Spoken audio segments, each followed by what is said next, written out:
Hello friends, السلام علیکم and welcome to ورلڈاسٹک official. ناظرین گرامی، اپریل کے مہینے کی سخت سرد رات تھی۔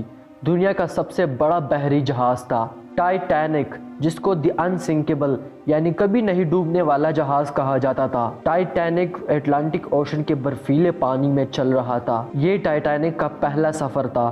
800 فیٹ سے بھی لمبے اور 45,000 ٹن وزنی ٹائٹینک میں آدھی رات کو ہزاروں مسافر چین کی نیند سو رہے تھے۔ یہ مسافر برطانوی شہر نارتھ ایمپٹن سے امریکی ریاست نیو یارک کی طرف سفر کر رہے تھے۔ اچانک ٹائٹینک ایک آئس برگ سے جا کر ٹکرا گیا اور ٹائٹینک جیسے عظیم و شان بحری جہاز میں دیکھتے ہی دیکھتے پانی بھرنا شروع ہو گیا۔ ٹائٹینک ہزاروں مسافروں کے ساتھ ڈوبنا شروع ہو گیا تھا۔ افسوسناک طور پر ٹائٹینک میں لائف بوٹس یعنی ایمرجنسی میں استعمال ہونے والی کشتیوں کی تعداد انتہائی کم تھی، اس لیے زیادہ لوگوں کی جان نہیں بچائی جا سکی۔ یہ کہانی آپ سب نے پہلے بھی سنی ہے اور اب آپ سوچ رہے ہوں گے کہ اس کہانی میں ایسا خاص کیا ہے۔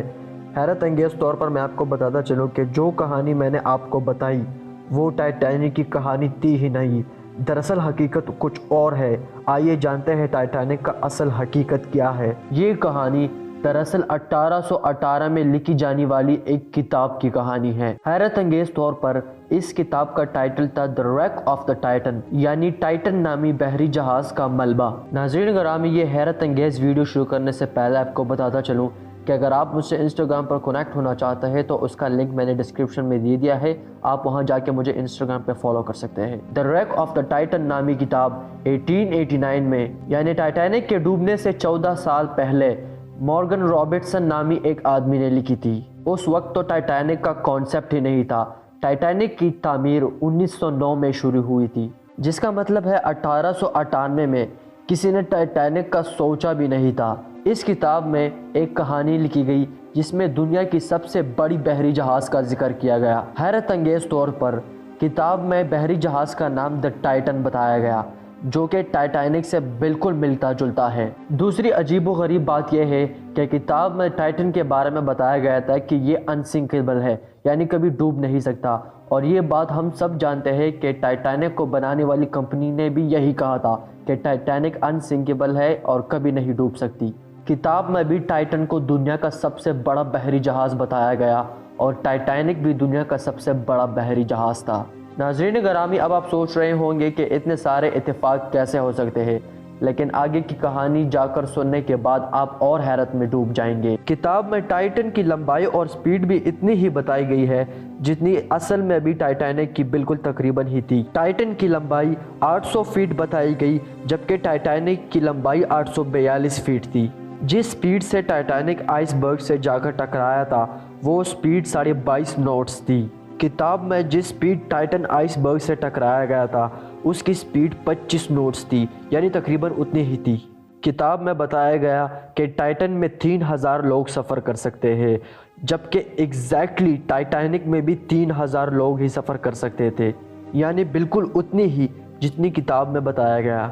کتاب میں بتایا گیا تھا کہ ٹائٹن میں 2500 مسافر سفر کر رہے تھے جبکہ ٹائٹینک میں 2200 مسافر سفر کر رہے تھے۔ کتاب میں ٹائٹن کو برطانوی کمپنی کی ملکیت بتائی گئی اور یہ بھی بالکل ویسا ہی ہوا کیونکہ ٹائٹینک بھی برطانوی کمپنی کی ملکیت تھی۔ حیرت انگیز طور پر اس کتاب میں ٹائٹن کے ساتھ وہی حادثے ہوئے بتائے گئے ہیں جو 14 سال بعد ٹائٹینک کے ساتھ ہوئے، یعنی ٹائٹن بھی آئس برگ سے جا کر ٹکراتا ہے اور یہ ہم سب بھی جانتے ہیں کہ ٹائٹینک بھی ایک آئس برگ سے ٹکرایا تھا۔ یہی نہیں بلکہ کتاب میں بتایا گیا ہے جو حصہ ٹائٹن کا آئس برگ سے جا کے ٹکراتا ہے ایگزیکٹلی وہی حصہ ٹائٹینک کے بھی آئس برگ سے ٹکرایا تھا۔ کتاب میں ٹائٹن آدھی رات کو ڈوبتا ہے اور ایگزیکٹلی 14 سال بعد ٹائٹینک بھی آدھی رات کو ڈوبا تھا۔ ناظرین گرامی، یہی نہیں، ٹائٹن میں لائف بوٹس کی کمی بتائی جاتی ہے جبکہ ایگزیکٹلی ٹائٹینک میں بھی لائف بوٹس کی کمی تھی، جس کی وجہ سے زیادہ تر مسافروں کی جان بچائی نہیں جا سکی۔ کتاب میں ٹائٹن نارتھ اٹلانٹک اوشن میں ڈوبا تھا اور ناظرین گرامی، حیرت انگیز طور پر ٹائٹینک بھی ہی نارتھ اٹلانٹک اوشن میں ڈوبا تھا۔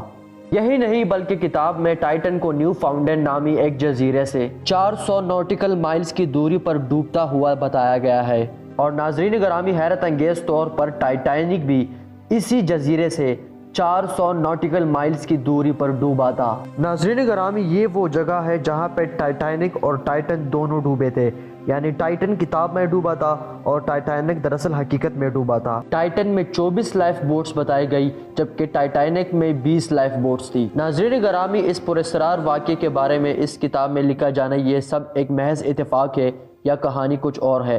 ٹائٹینک کے ڈوبنے کے بعد بہت سارے لوگوں کی نظر اس کتاب پر پڑی۔ اتنی زیادہ سملیرٹیز ہونے کی وجہ سے دنیا حیران رہ گئی تھی، یہاں تک کہ کتاب کے رائٹر مورگن رابرٹسن کو سائیک قرار دے دیا گیا تھا۔ ویسے مورگن رابرٹسن کو بحری جہاز کے بارے میں کافی معلومات تھا، کیونکہ یہ خود ایک بحری جہاز کی کیپٹن کا بیٹا تھا اور یہ خود بھی بچپن میں بحری جہاز میں کام کیا کرتا تھا۔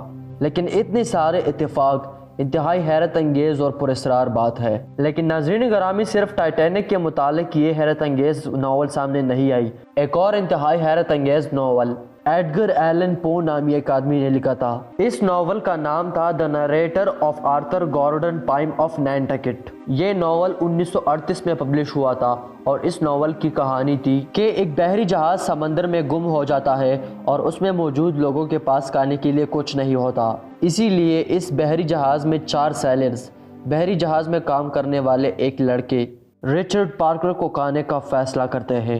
عجیب بات یہ ہے کہ 1884 میں پبلش ہونے والی اس کتاب کے 46 سال بعد بالکل اسی کی طرح ایک واقعہ پیش آیا تھا۔ 4 سیلرز اپنے چھوٹے سے بحری جہاز میں سمندر کا راستہ بھول گئے تھے اور ان سیلرز نے اپنے 17 سالہ کیبن بوائے کو کھانے کا فیصلہ کیا۔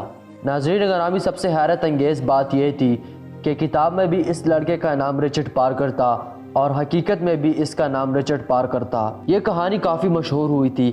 آج کل اس کہانی کے رائٹر کو لوگ ٹائم ٹریولر کے نام سے جانتے ہیں۔ ناظرین گرامی، ان سب کے بارے میں آپ کا کیا خیال ہے؟ کامنٹ سیکشن میں ضرور بتائیے گا۔ دوستوں، مجھے امید ہے آپ کو یہ ویڈیو پسند آئی ہوگی۔ ایسی مزید دلچسپ ویڈیو دیکھنے کے لیے اس چینل کو سبسکرائب کرنا مت بھولیے گا۔ اس ویڈیو کو لائک اور شیئر بھی کر دیں اور کمنٹ سیکشن میں اپنی رائے کا اظہار بھی کر سکتے ہیں۔ ملتے ہیں نیکسٹ ویڈیو میں انشاءاللہ، تب تک کے لیے اپنا بہت سارا خیال رکھیں۔ اللہ حافظ۔